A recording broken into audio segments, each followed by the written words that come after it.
A week after the first explorer posted his footage from the Rochester asylum, he disappeared. At first, nobody thought much of it. His followers assumed he was just trying to build suspense. Maybe he wanted attention. Maybe it was all part of the story. But then his best friend uploaded a video. He said the explorer had become obsessed after that night. He stopped sleeping, stopped answering calls. He kept replaying the footage from room 306 over and over again, convinced that the figure in the doorway was getting closer each time he watched it. At first, his friend thought he was losing it, until he saw the footage for himself. The first time they watched it, the woman was standing in the doorway. The second time, she looked like she had taken a step forward, and by the third replay, her face was no longer hidden in shadow. It was pale, too pale, with hollow eyes and a mouth stretched open wider than it should have been, like she was silently screaming. That's when they noticed something even worse. Behind the explorer, reflected in a cracked window at the end of the hallway, there was another figure, tall, thin, standing completely still. It wasn't there the first time they watched. The friend said the explorer immediately shut off the video and started panicking. He kept repeating the same sentence over and over. "I brought something home with me." That same night, strange things started happening inside his apartment. At 2:13 every morning, his bedroom door would creak open by itself.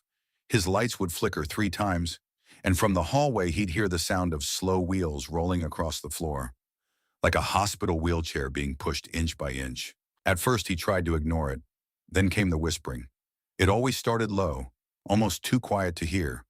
A woman's voice, weak, broken, like someone speaking through a throat full of dust. He couldn't make out the words at first, but each night, the voice got louder, until finally on the 5th night, he heard it clearly. "Come back to room 306. He called his friend in tears and said he was done. He wanted to destroy the footage, delete his account, and forget he had ever stepped inside that building. But before he could delete the file, he noticed one last thing. At the very end of the video, just as he turned to leave the hallway, the camera tilted toward an old rusted patient directory hanging on the wall. Most of the names were unreadable, but one could still be seen clearly scratched into the metal. Elena Voss, room 306. His friends searched public records and found something disturbing. Decades ago, a patient named Elena Voss had been admitted to a psychiatric facility outside Rochester after claiming she could hear voices in the walls. Doctors wrote that she became violent whenever anyone tried to move her out of her room. She would scream that the tall man in the corner wouldn't let her leave. A few months later, the records ended. No discharge papers, no death certificate, no explanation. Just nothing.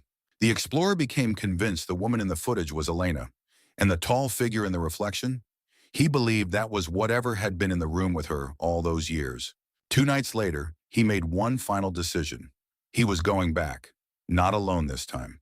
He asked his best friend to come with him, saying he needed proof that he wasn't imagining it. He said if they returned the camera to room 306, maybe the haunting would stop. So just after midnight, the two of them drove back to the abandoned asylum. The building looked worse than before. The front doors were hanging open, even though the explorer swore they had been chained shut on his first visit. The wind outside was dead silent. No crickets, no traffic, nothing. Only the sound of their footsteps crunching through broken glass. As they walked deeper inside, both of their cameras began glitching. Battery percentages dropped from full to nearly dead in seconds. The air turned freezing cold, and somewhere above them, they heard a metal wheel spinning. Not rolling, spinning, like something on a wheelchair was turning in place over and over again. When they reached the 3rd floor, they found the hallway to room 306 exactly as before. Long, dark, rotting. But this time the room door was already open. Inside, the walls were covered in scratches. Deep ones, layer over layer, like someone had been clawing at the concrete for years. And written over and over across the wall in faded black marks were the same 4 words: "He is still here." The best friend wanted to leave immediately, but the explorer stepped further into the room. Then he froze. In the far corner, facing the wall, was an old wheelchair. It looked impossible. There shouldn't have been anything left in that room. But there it was, rusted, decayed, and gently rocking back and forth on its own. The friend whispered, "Don't touch it," but the explorer slowly raised his camera. And that's when the wheelchair stopped moving. For a few seconds, everything went completely silent. Then with a loud metallic screech, the chair turned toward them by itself. And sitting in it was a woman in a stained patient gown. Her head hung low, hair covering her face, hands twisted unnaturally in her lap. Neither of them moved. Neither of them breathed. Then her head snapped upward, and in a voice that sounded like two people speaking at once, she said, "You were told not to leave me."